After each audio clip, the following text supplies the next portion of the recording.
I've seen a lot of conspiracies I and a don't lot have of good strong stuff. opinions about it, honestly. Yeah, like, I mean, it could be right. Is her mom even her mom? Because as of right now, allegedly, her aunt could be her mother.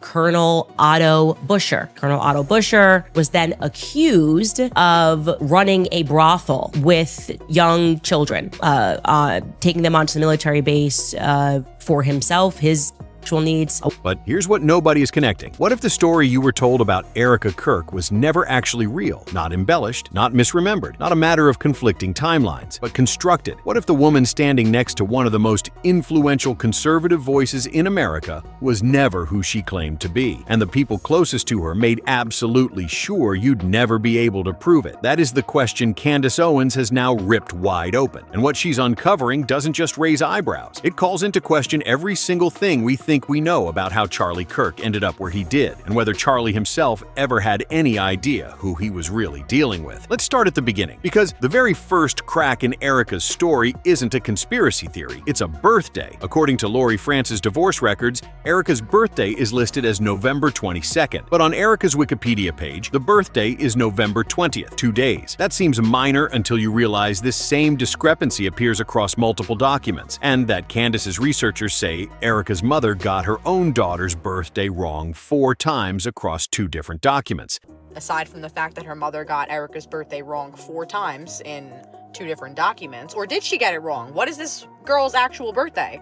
A mother doesn't forget her child's birthday, not once, not 4 times, unless, and this is what researchers are now asking, Lori isn't actually Erika's biological mother at all. According to sources now speaking to Candace Owens, Erika's aunt, a woman named Carla, may actually be her real mother. If that's true, it would mean Erika's entire family origin story is fabricated, and it would explain why confirming something as basic as who Erika's parents are has been, as multiple investigators have noted, surprisingly messy. While the internet has been obsessing over Erika, the sharper investigators have been looking 1 generation back, because the deeper you dig, the more it looks like Lori France wasn't just Erika's mother. She was the architect. Lori is the CEO of E3 Tech Group, a defense technology company with documented ties to the Department of Defense and the Department of Homeland Security. E3 Tech specializes in military AI, secure intelligence networks, and drone-related systems. This isn't a suburban mom running a small business. This is someone embedded deep inside the American military-industrial complex. Fort Huachuca and Cochise County, Arizona are directly linked to Erika Kirk through her mother, Lori Franceby, and her defense contracting firm, E3 Tech, because it peddles EMP-proof technology to the military that can only be tested at Fort Huachuca. Fort Huachuca is not just any military base. It is specifically known for training drone pilots and running intelligence, surveillance, and reconnaissance operations. And according to whistleblower Mitch Snow, who came forward to Candace Owens, Erika herself, along with Brian Harpole and others, was seen at the base on September 8th and 9th. Now add this. Lori co-authored a publication called Blackout Wars, State Initiatives to Achieve Preparedness Against an Electromagnetic Pulse Catastrophe, and in a decade-old documentary that is now resurfaced, a young Erika Kirk can be seen on camera personally promoting her mother's EMP protection technology, speaking directly to congressional officials about grid vulnerabilities. We have 5 major threats that make our grid extremely vulnerable that we've presented to congressional officials.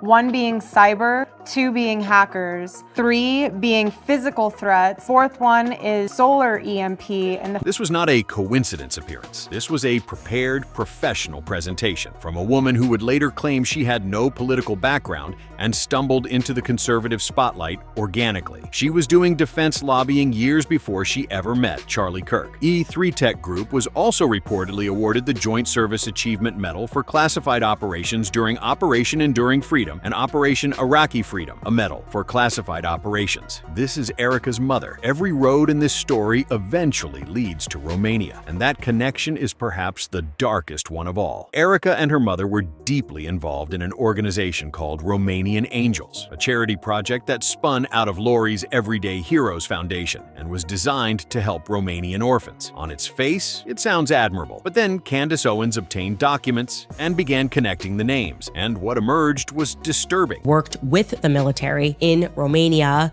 to help orphans, okay? Now, it is a fact that they worked with, at that time, Colonel Otto Busher. Colonel Otto Busher was then accused accused of running a brothel with young children, taking them onto the military base for himself, his sexual needs. To be clear, there are no published articles directly linking Lori France or Erika Kirk to the allegations against Colonel Busher. But Erika is on record, on video, personally and publicly thanking Colonel Busher for his work with Romanian angels. Whether that's naivety or complicity is the question no one has answered. And Romania doesn't just appear once. Tyler Bohr, the COO of Turning Point USA, the man who personally introduced Charlie to Erika, also traveled to Romania in 2011. His stated purpose? Still unclear. Researchers are still trying to determine exactly what he was doing with the Romanian government. And then there are the Epstein files. After new court documents were unsealed in the civil case involving JP Morgan Chase, financial records emerged showing transfers to an account at Bank of Transylvania. The account holder is redacted, but the documents also explicitly state that a significant number of Epstein's victims were recruited from Eastern European countries, and Romania is named specifically. So when you look at Romania appearing in Erika's charity work, in Lori's military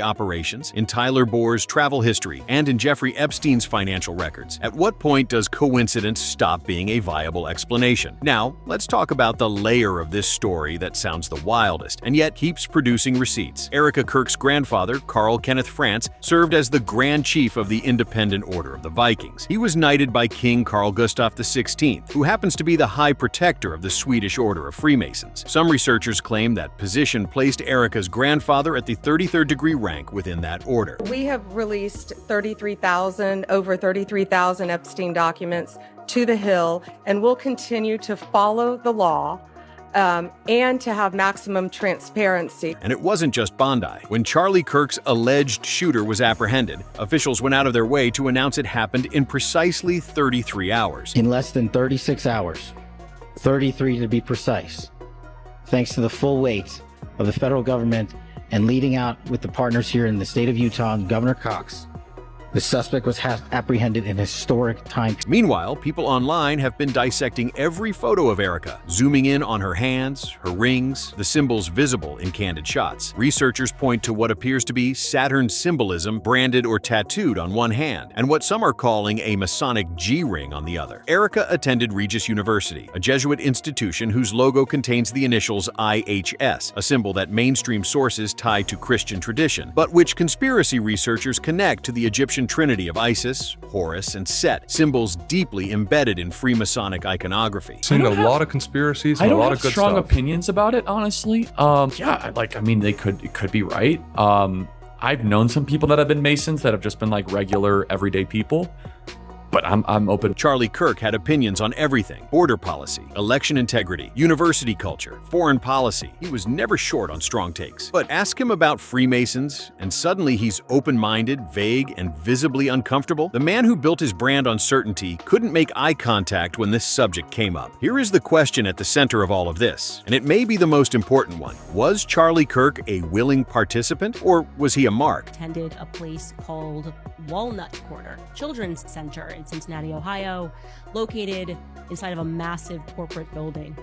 Thereafter, she moves to Arizona, and she attends a school that they have virtually tried to wipe from public existence. Now, Erika's timeline in Arizona wasn't accidental. Her mother moved there specifically to be near Fort Huachuca and to manage E3 Tech's defense contracts. Erika was embedded in that world from childhood. She appeared in defense lobbying videos before she was old enough to vote. She was connected to military officials who are now accused of running child exploitation operations in Romania. Her family line traces directly to a Freemason Grand Protector. Her mother uses multiple names across multiple legal documents. And now, the woman who claimed her mother was a single mom, the woman who can't remember her own wedding date, the woman who had no bridesmaids and no groomsmen and no visible pregnancy, is the one who walked away from Charlie's death with everything. Tyler Bohr introduced them. Lori engineered the proximity. And Charlie, brilliant, loud, ideologically fearless Charlie, never saw it coming. Or maybe he did, right at the end, which is exactly why his alleged shooter was found in 33 hours.